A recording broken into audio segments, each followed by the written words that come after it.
কালী মায়ের জয়। জয় কৃষ্ণকালী মায়ের জয়।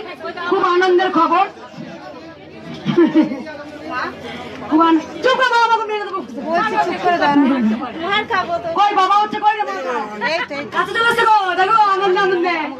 সব থেকে সুখবর বাবা প্রথমেই বলেছিল, বাবা মা আমি খুব আনন্দের খবর। তারা এখন এই বাবা বাবা হচ্ছেন। বাবা মুখে শোনা যাক। আমাকে এসি বলেছে বাবা। আমার 9 বছর বিয়ে হয়েছিল, দুটো বাচ্চা নষ্ট হয়ে গেছিল। ডিসেম্বর মাসে এসেছিলাম, আমার এই 3 মাসে পড়েছে, জানুয়ারি থেকে 3 মাসে পড়েছে। এখন সুস্থ সবল বাচ্চা চাই, এটা আমি মায়ের কাছে এসেছি। আমি কৃষ্ণনগর থেকে এসেছি। খুব বাবা দুঃখের সহিত একটা কথা বলছে, দুটো ফল এসেছিল নষ্ট হয়ে গেছে। 9 বছর পর যে মাসে এসছে তারপরে মাসে। এবার তো বুঝে নিয়েছি মায়ের স্থানে আসা মানে কি সন্তান পাবো। একদম মা চলন্ত, মা জীবন্ত, মা ছিলেন, মা আছেন। কোথা থেকে আসতে বলে কৃষ্ণনগর থেকে এসেছি। মা মা হয়ে যাক তারপর আসবে, এখন আসতে হবে না, গাড়ি জার্নি করতে হবে না। একটু ফুল নিয়ে যাও, মায়ের কাছে গিয়ে দেবো। ফুল নিয়েছো? একটা ফুল দিতে তো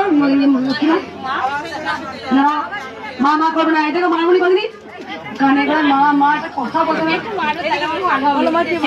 আমার ছেলের হিট হয়েছে বলে একটা কোম্পানি আছে ইভেন্ট ম্যানেজমেন্ট।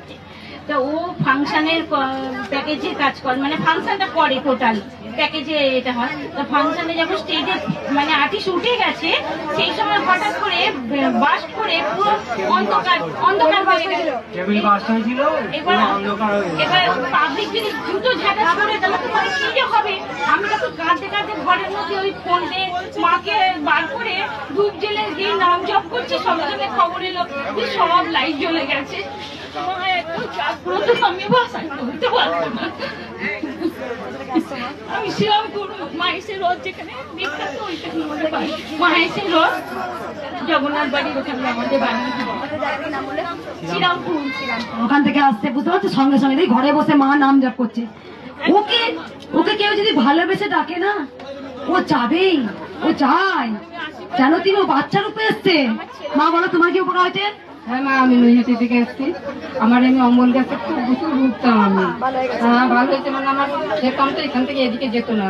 আগে এসেছিলেন ঘরে বসে নাম জপ? না। এবার সবাই বলুন জয়। দেখে দিন